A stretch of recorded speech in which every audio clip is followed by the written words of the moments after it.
Wait lang, nawala kasi sa eksena nawala sa eksena itong si Tony Gonzaga itong panahon na tong eleksyon na to. Ang di ko lang matandaan din dati ito si Andrew tama, si Andrew kasama na talaga yan dati sa sa dating panahon nung 2022 election, kampanya nila ni Marcos at saka ni VP Sara sa Uniteam. At ang kanilang daladalan din noon na isa pang artista na sikat, itong si Tony Gonzaga. At anong nangyari ngayon? At may nakita ako na video na pinaglalaroan nila itong alyansa ng Pilipinas na magkapatid. Bueno, magpamilya. Kasi nandun yung tatay nila at saka nanay, kapatid ni Tony Gonzaga na itong sino nga ba yung niya? Yung kapatid ni Tony Gonzaga? Nakalimutan ko pangalan nito,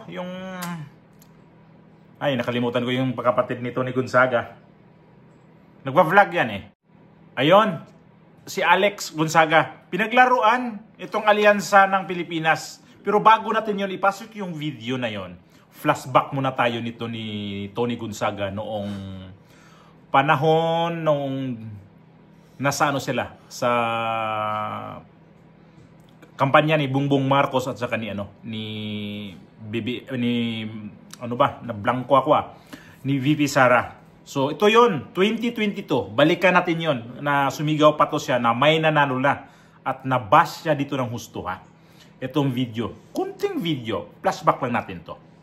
Bagong bansa, bagong galaw, sa bagong lipunan, nagbabago ang lahat, tungo sa pagmulan, at ating itanghal, bagong lipunan.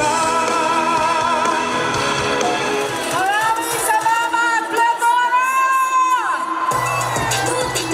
Bago pa lang, Philippine Arena! Tapos na! May nanalo na!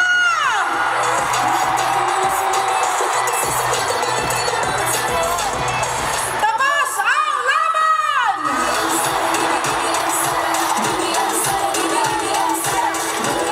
Buhay na buhay ang pagmamahal ng Pilipinas! Kaya mula kay Ferdinand Marcos! Kaya naman sama-sama tayong lahat sa ating pagmamahal sa Unity!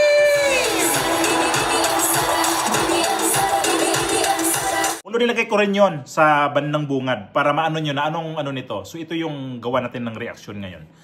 So yun yung nangyari sa Bulacan, sa Philippine Arena. Doon yun, naggawa sila ng malaking rally. Kasi ang Philippine Arena, malaking venue yan. So maraming taong nakapasok nun. So doon yon ang kanilang venue na parang salvo. Doon yata sila nagsalvo nung time na yon, nung BBM Sara tandem. So ito ngayon, ang nangyari ay napanood ko yung video nito magkapatid nga na pinaglalaroan nila itong yung alyansa, yung kanta ng alyansa, yung team song nila nitong si Tony Gonzaga. So may nag-duet to sila. Ipasok ko yung video at tingnan niyo Bagong Pilipinas, Bagong may prinsipyo pero maraming kuda. Ang ina mo, ang ina ko, siya si Mami Pinti Gonzaga. Oh, bagong Pilipinas, makapal ang mukha. Pinaglaruan, sabi ko anong nangyari sa mga to nung time na yun, nung panahon nung 2022, maki Marcos to mga to. Kasi ito si Tony Gonzaga, ang napangasawa nito ay isang direktor, itong si Paul Soriano. At nung nanalo si Bongbong Marcos, kinuha to si Paul Soriano sa barang nasa Malacanang, nagtatrabaho to sa Malacanang pero hindi nagtagal. Ito yung posisyon niya sa Malacanang ay ang sinulat ko para di makalimutan. Presidential Advisor for Creative Communication.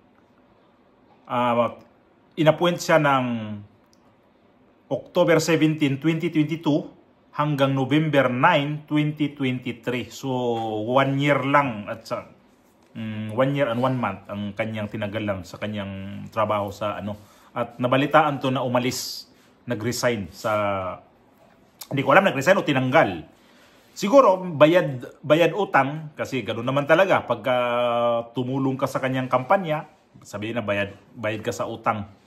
Ito appoint kita ng ano sa cabinet secretary o saan ka pwedeng ilagay doon sa mga pwede ka i-appoint.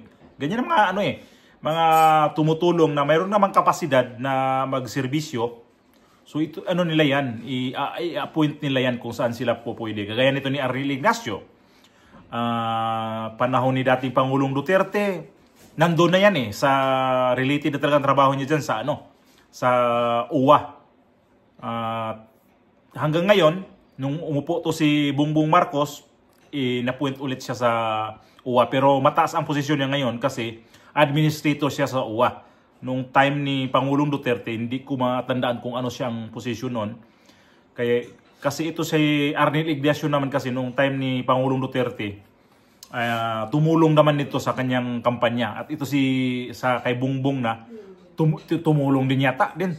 Kaya inapuento siya ngayon sa UWA administrator. At maganda naman ang feedback. Maganda ang feedback ni Arnel Ignacio kasi hardworking naman talaga to na tao na to. Kaya tungkol ho sa mga OFW, yung mga implementation, maganda naman. Okay naman siya. Wala naman ako masabi nito. Kung isang OFW, nakikita ko naman talaga kung ano talaga ang kanyang mga programa din sa UWA. So okay naman siya. Hindi ako pwede mag-criticize sa kanya kasi matino magtrabaho sa gobyerno siya. Matino sa mga OFW na kagaya sa amin na nagserbisyo siya ng totoo. At ito, balik natin sa mga Gonzaga. Parang pinaglaruan itong administrasyon na yon. Kasi kumakanta sila ng ano. Bagong Pilipinas, makapal ang mukha. Matawa ka sa kanilang mga kinakanta kasi binago nila yung lyrics.